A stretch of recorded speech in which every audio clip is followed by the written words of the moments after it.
覺得呢個唔好食咯，我覺得呢個真係麻麻地。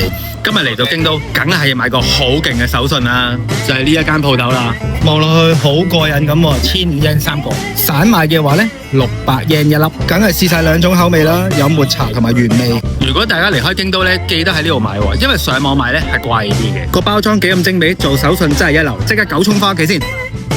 哇！咁快就翻到屋企啦，原味同埋抹茶味，所有嘅配料咧都有齊晒噶啦。2款配料咧係唔同嘅，所以記得就唔好撈亂啊！吸收咗頭先嘅教訓，我覺得唔好離開隻碟。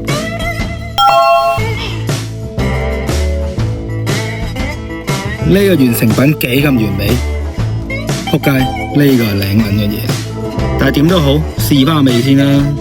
依家咧即刻試下個原味先。